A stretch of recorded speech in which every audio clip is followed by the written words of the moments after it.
Hello, this is the 41st lecture of the Semantic SEO course. In this lecture, we will continue to talk about the article methodology, and there are a few more concepts that we will need to use in this area to explain the logic in this part and the flow of overall the context. So the first thing that you should know is the extractive and the abstractive summary. Whatever we write into the article methodology, especially for the macro context part and especially for the introductionary part, whatever we write here, these things will be talked about and processed and mentioned web page side, which means from beginning to the end, whatever we write here, whatever we state here, it will continue to be mentioned, processed, and everything will be about that. If you think about the contextual vector, basically it is actually a line. Most of the time we try to create a straight line, a straight proper context.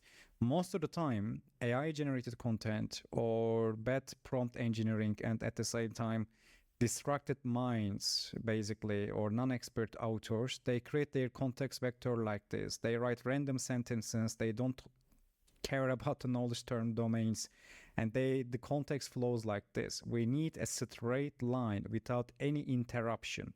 So in this case, this is actually our general summary section. An extractive summary is the summary that is created with the extracted declarations from different subsections of an article. Abstractive summary is basically modifying the existing sentences in the key points of an article and using it for summarizing the entire article. When you unite extractive and abstractive summary, you will be getting a general summary part. The thing here is that in the future lectures, you will see these things more clearly. But basically, to be able to give an abstractive summary in this area or extractive summary in this area, you need the rest of the article.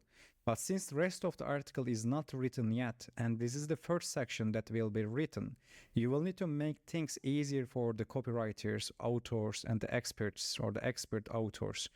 Because if you create a bad summary, basically you will be creating a kinds of disconnectedness or discordance between the beginning part of the article, middle part, and the end part. And since the author didn't write the next sections yet, they will assume that everything flows with a proper order.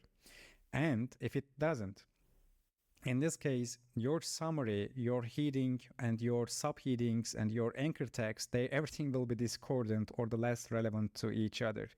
So basically, the extractive summary is extracting certain types of sentences and putting them to the here. But since we didn't write them yet, we can't use extractive summary at the beginning.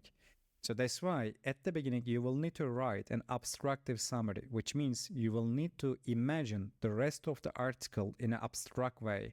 Then you will need to write the introductory part. Once you finish the entire article, you will need to check the introductory part and the conclusion part one more time. Then you will need to actually use key points. You will need to extract them and distribute them to the summary. So the article writing process usually in SEO goes like this. If this is the web page, usually people write here, then they write this middle ground, then the maybe conclusion, and they never go back. So in our situation, we write a kind of abstractive summary by actually imagining the next sections of the article. Then we write actually our macro context and also, let's say, supplementary section, which is the micro context part. And once we write these two, then we continue to extract some key points further and we continue to move them to the general summary part.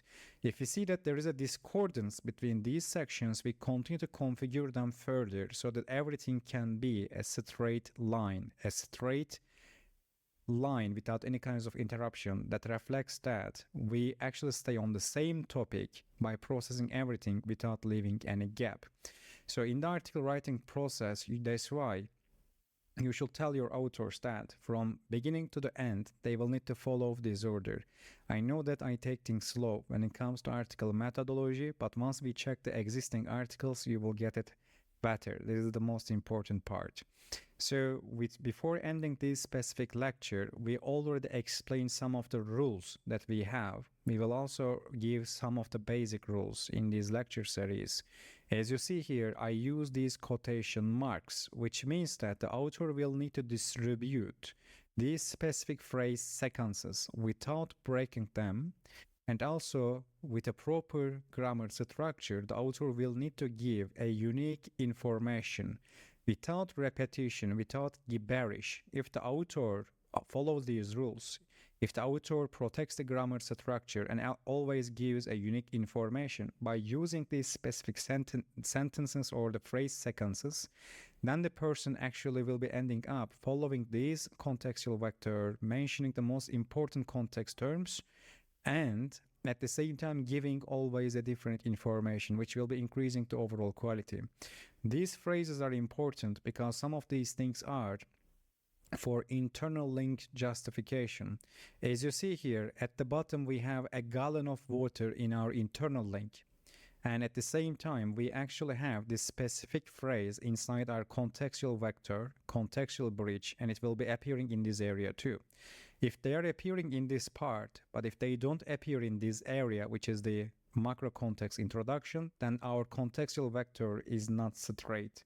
If you don't trust your authors always, you will need to put these type of context hints in your article so that you can force them to use these type of phrase sequences. And in generative AI, it will be very much easier in near future. And then we talk about drinking water is, which is an annotation for this area. We tell the person that you will need to start your sentence with this. In the future, you will see the sentence types, and these are definitional sentence. The section that at the left of the is the thing that we are defining. Then the drinking water or is a water kind to drink safely, etc. The main benefit of the water is to provide life for organics, etc. So basically these are some sample sentences, and we are trying to actually help the author to use certain types of terms. The life and the organics, these are important. The predicate provide is also important too, and main benefit of water, again, it is important as well. So basically, whatever you put in your macro context, with the same order, we will repeat them in our general summary and also in our contextual vector, and also the methodology for all of them together with the internal links. See you in the next lecture.